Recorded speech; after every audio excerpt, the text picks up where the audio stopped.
అంతర్జాతీయ మానవత్వ దినోత్సవ శుభాకాంక్షలు. డిసెంబర్ 10, 2025 108 సంవత్సరాల చరిత్ర కలిగిన భారతదేశంలోనే అత్యంత పురాతన యూనివర్సిటీలలో 7వ స్థానాన్ని,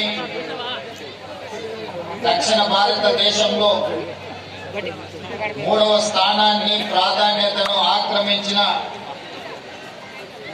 ఉస్మానియా యూనివర్సిటీ గొప్ప చరిత్రను పరిగణలోకి తీసుకొని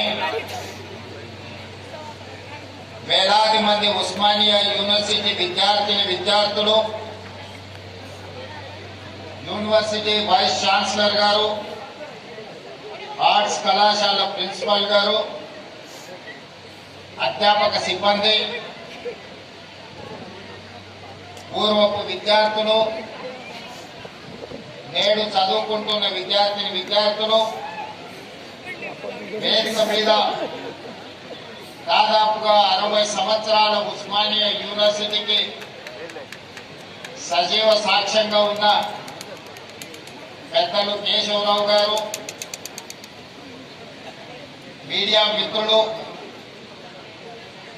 తెలంగాణ ఉద్యమకారులందరికీ కూడా మనస్ఫూర్తిగా అభినందనలు, కృతజ్ఞతలు తెలియజేస్తున్న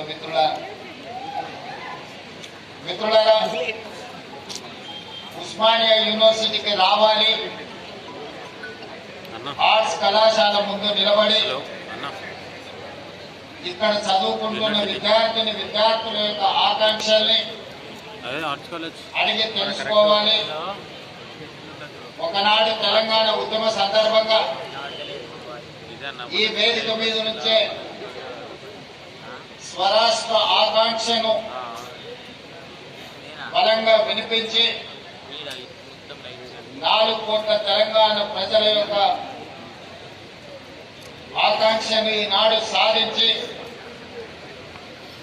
సాధించిన తెలంగాణ రాష్ట్రంలో సమస్యలు పరిష్కారం అయినవా లేదా, ఒకనాటి తెలంగాణ చరిత్రను భవిష్యత్ ప్రణాళికలుగా మార్చుకొని నిర్ణయాలు తీసుకోవాలని మీ అందరినీ కలవాలని నిర్ణయించుకున్నా. ఆ సందర్భంగా కొంతమంది మిత్రులు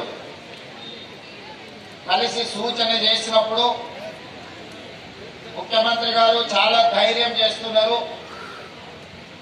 ఉస్మానియా యూనివర్సిటీలో ప్రజాప్రతినిధులను,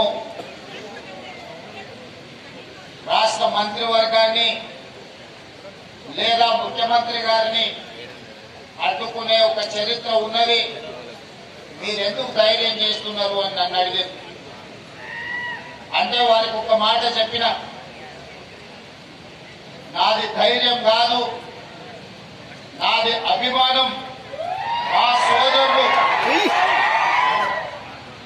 మా తమ్ముళ్ళు, మా చెల్లెళ్ళు తెలంగాణ భవిష్యత్తుకు పునాదులు వేసే మా యువ మిత్రులు ఉన్న ఉస్మానియా యూనివర్సిటీ ఆర్ట్స్ కళాశాల దగ్గరికి వెళ్ళడానికి ధైర్యం కాదు కావాల్సింది, అభిమానం కావాలి.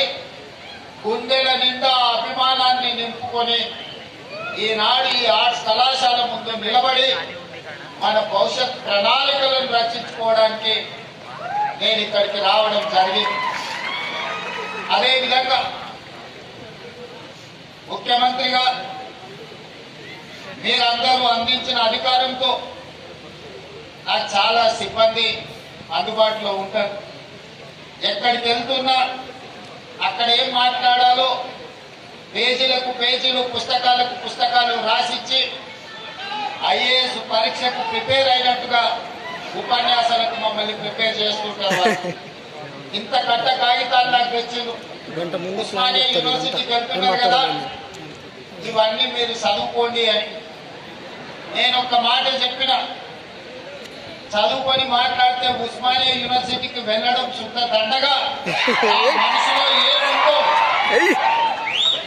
నా జీవితంలో 56 సంవత్సరాల అనుభవం నల్లమల అటవీ ప్రాంతంలో ఉన్న ఒక మారుమూల పల్లె నుంచి వ్యవసాయ కుటుంబం నుంచి వచ్చిన నేను ప్రభుత్వ పాఠశాలలో చదువుకొని గ్రామీణ వాతావరణంలో పెరిగి గ్రామీణ వాతావరణంలో ఉన్న పేదరికాన్ని కుల వివక్షను జాతి వివక్షను సమస్యలతో కొట్టుమిట్టాడుతున్న వెనుకబడిన ప్రాంతాలలో పెరిగిన వాడిని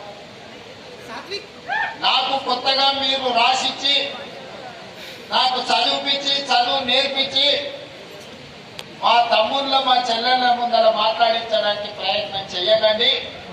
నాకు ఏం అనిపించిందో నా కళ్ళతో ఏమి చూశానో నాకు ఈనాడు అవకాశం వస్తే ఏమి పరిష్కరించాలనుకుంటున్నానో వాటిని నేను మాట్లాడతాను. వాటి నుంచి విద్యార్థుల సూచనలు తీసుకొని తెలంగాణ మేధావుల యొక్క అనుభవాలను రంగరించి ఈ విశ్వవిద్యాలయాన్ని అంతర్జాతీయ ప్రమాణాలతో తీర్చిదిద్దాలని ఈనాడు ఒక మంచి సంకల్పంతోని ఆలోచనతోని నేను ఇక్కడికి రావడం జరిగింది. మిత్రులారా ఈ ప్రాంతానికి నేను నిన్న చెప్పిన ఇవాళ కూడా నేను చెప్పదలుచుకున్నాను. గ్లోబల్ సమ్మిట్ వేదిక మీద ప్రపంచ స్థాయి ప్రముఖులు అందరూ హాజరైన వేదిక మీద నుంచి నేను ఒక అంశాన్ని ప్రస్తావించిన. ఈ దేశంలో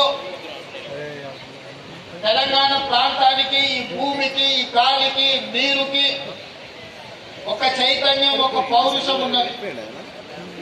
ఈ చైతన్యం ఈ పౌరుషానికి చదువుతో సంబంధం లేదు.